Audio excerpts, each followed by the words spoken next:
বিশ্বের একজন জনপ্রিয় টিকটকার খাবিলেন।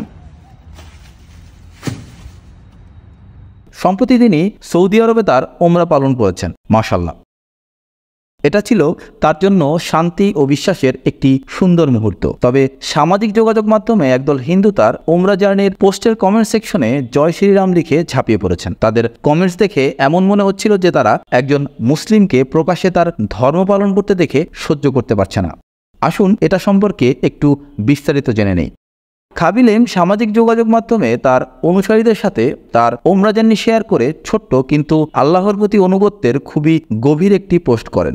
সেখানে তিনি লেখেন, আমি শুধু এতটুকু বলতে চাই, আলহামদুলিল্লাহ, আল্লাহ আমাকে সব কিছু দিয়েছেন। সবথেকে গুরুত্বপূর্ণ হলো সামনে এগিয়ে যাবার এবং আমার স্বপ্ন পূরণ করার। আমি জীবনে অনেক বাধার সম্মুখীন হয়েছি এবং যখন মনে হয়েছিল আমার সব কিছু শেষ হয়ে গেছে, তখন আমার আল্লাহর প্রতি বিশ্বাস আমাকে সকল বাধা শক্তভাবে মোকাবেলা করতে সাহায্য করেছে। ধন্যবাদ আল্লাহ, আমার একমাত্র আশার আলো হবার জন্য। তিনি তার কৃতজ্ঞতা প্রকাশের খুব সহজ কিন্তু গভীর এই পোস্টে বিশ্বজুড়ে মুসলিমদের কাছ থেকে লক্ষ লক্ষ ইতিবাচক মন্তব্য পেয়েছেন। তবে সবাই এই পোস্টকে ভালোভাবে নিতে পারেনি। দুর্ভাগ্যবশত খাবির এই পোস্টের কমেন্ট সেকশন ঘৃণামূলক মন্তব্যে ভরে গেছে, বিশেষ করে হিন্দু সম্প্রদায়ের মানুষের দ্বারা। তারা কোনো কারণ ছাড়াই তার পোস্টের কমেন্ট সেকশনে জয় শ্রীরাম বাক্যাংশটি ব্যবহার করছেন। আবার অনেকে ইসলাম ধর্মকে উদ্দেশ্য করে লিখছেন ক্যান্সার রিলিজিয়ন বা ক্যান্সার ধর্ম।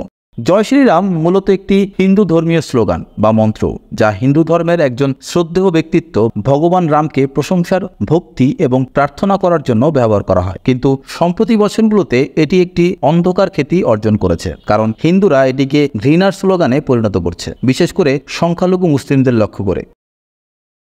সত্যি বলতে এটি দুঃখজনক যে তাদের দেবতারামকে সম্মান করার জন্য তৈরি একটি মন্ত্র এখন অনলাইনে মানুষকে ধমক দেওয়ার জন্য এবং এটিকে স্প্যামে পরিণত করার জন্য ব্যবহার করা হচ্ছে।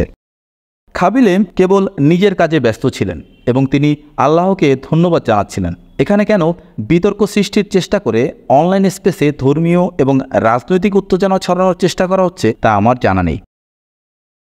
আমি বলছি না যে আপনাদের খাবিলেমকে একজন আদর্শ মানুষ হিসেবে গ্রহণ করা উচিত, কারণ মুসলিম হিসেবে আমাদের চূড়ান্ত আদর্শ মানুষ ছিলেন এবং থাকবেন হযরত মুহাম্মদ সাল্লাল্লাহু আলাইহি ওয়াসাল্লাম।